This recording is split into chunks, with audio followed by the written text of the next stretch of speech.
LCK is about to start up soon, and we have a whole lot to talk about. Oh boy, the T1 fans are not happy. So let's go back to the beginning. Last year, after T1 won Worlds, there was a huge surprise as Zeus decided not to resign with T1, but go to Hanwha Life instead. This caused a huge burst of drama, as fans were upset to see the infamous COFGK roster broken up. T1 blamed Zeus and his agency for this, but in a recent update from Zeus' agency, they claimed that T1 were the ones not able to meet their demands. If you want to hear more about this story, links down below. I did a video about all of this. In this video, I want to talk about Smash versus Gumayusi, how it's unfolded, and try to give some personal insights, as I was a professional ADC, and I also have, a lot of experience in the competitive scene, so I can give you both the ADC POV and kind of the previous pro player POV. So after only 2 BO3s in the LCK Cup, first a close 2-1 loss to D+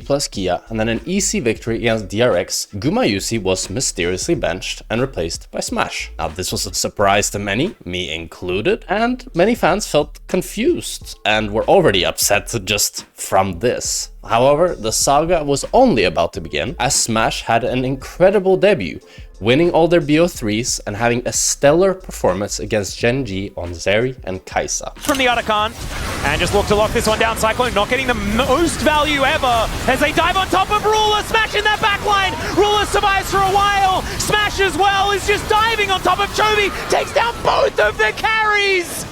And Keen gets one, but it is all over for this fight. T1 matters into their own hands. It results in him going down. And then Smash here. Yeah. Smash calling out, kill Yone. And then also outplaying the Keen Sante here as well. Great flash at the end. Oh, man. So clean, honestly. However, entering first round of playoffs, T1 are forced to face off against Hanwha Life.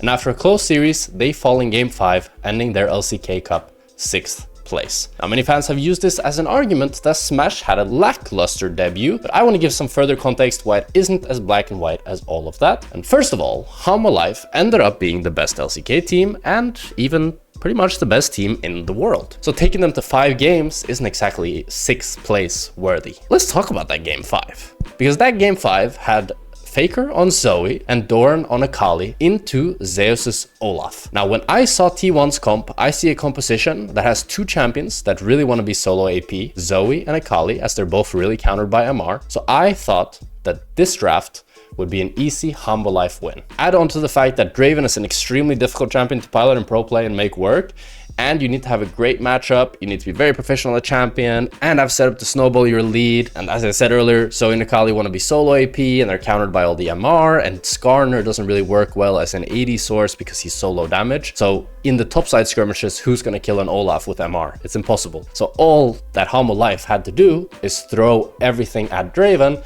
and I thought to myself, as long as they can kill the Draven, they only have magic damage left, GGT1. However, this game ended up being much closer, with T1 just barely not being able to end after a 1-team fight, where many could question if T1 just went to Nash instead, would they actually have won this game? It's an interesting question to ponder. T1 had won this series. How would this discussion be now? What timeline would we be in?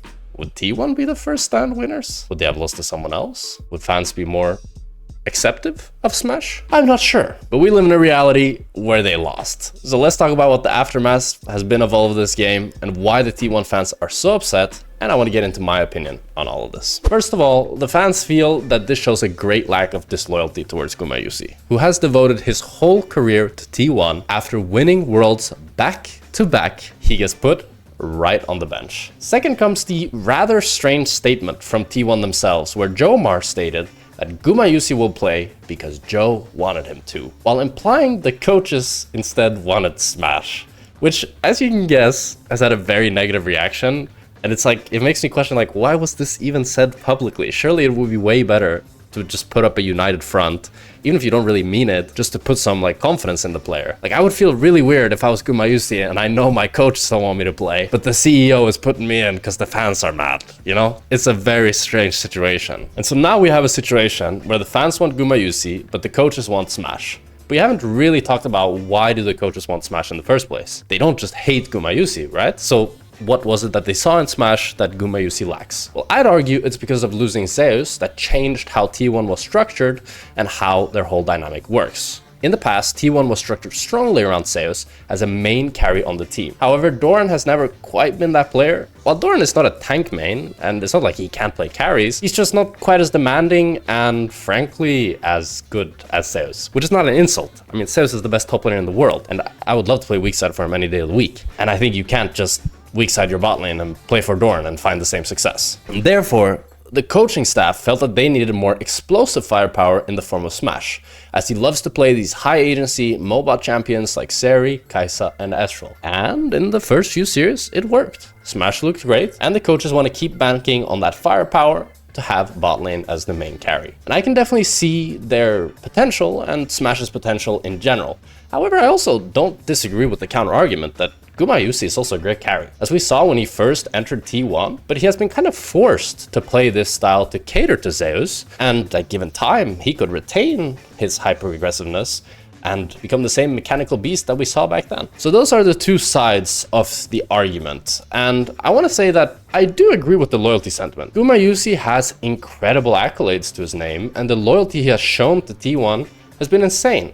I think it would be quite disgraceful if he was just silently forced out like Teddy was when Gumayusi joined. And speaking of Teddy, there are some interesting parallels, such as when Gumayusi joined T1, I thought Teddy was incredibly good at the time, and I thought there's no way they can even think about replacing him. And that's how I feel about Guma right now. But then this new kid joined LCK, and he was just so insane that I felt, well, I love you, Teddy, but Guma is too good. And Smash has left me feeling somewhat a similar way. While not quite the same dominance in certain games, especially his series against Hanwha Life wasn't that incredible, his series against Gen G was pretty crazy. I also do agree that the loss of Zeus does require some type of change in T1, but I don't believe that Gumayusi can't play carries or strong side. I would love to see more of Smash, but I think in this environment and the circumstances he's been put in, it's such a lose-lose situation. For me, the biggest shame of this whole situation is how T1 and T1's fanbase has handled this whole situation, which has left so much hate towards Smash.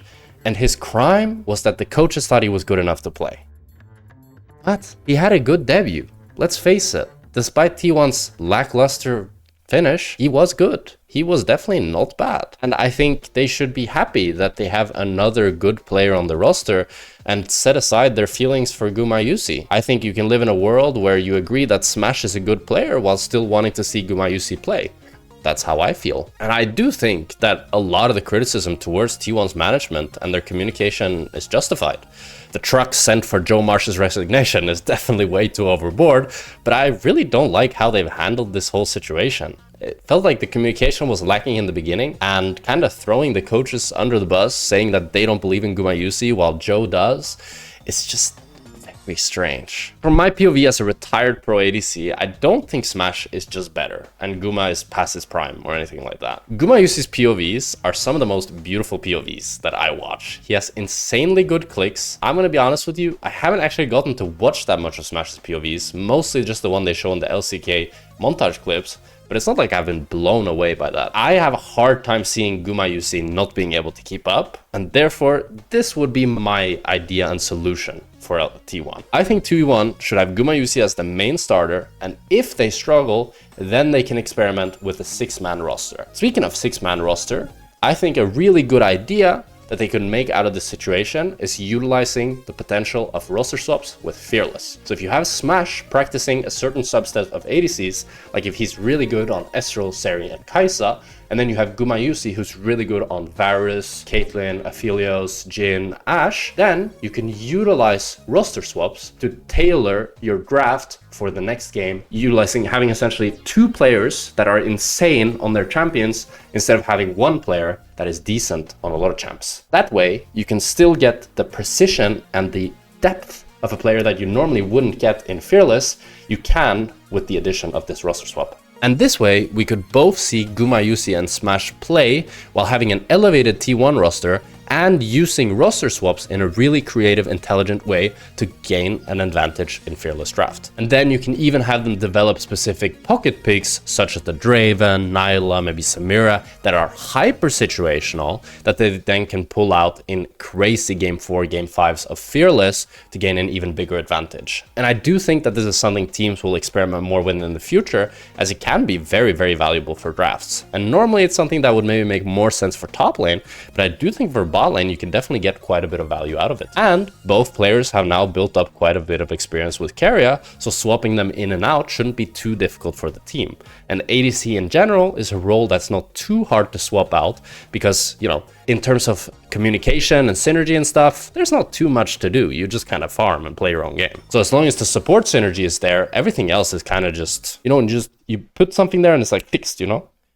Fit and swip? No. Everything is just kind of put and play, you know? Don't need to really think about it that much. And I do think this would be a great solution for T1, and I think it would also make the fans, should make them happy, I think. Of course, the T1 fans are not easy to please, and I do think that this whole situation has gone absolutely out of control, and I feel bad for both Gumayusi and Smash in this whole ordeal, as I feel like all of them have been kind of done dirty in different ways. And as a former competitor myself, it's sad to see like when drama like this happens rather than just good gameplay. But yeah, those are my thoughts. Hope you guys enjoyed the video. If you guys have any feedback, I'm down to hear it. Leave a like if you liked the video. Subscribe. Gonna do way more videos like this. So if you have any topic or anything you want me to talk about, I also want to do more analysis. I'm gonna do a Lost Returns analysis, I think, and talking about their potential for LEC. I think that could be really fun. And yeah, thank you guys so much for tuning in. Check out the course down below. Bye bye.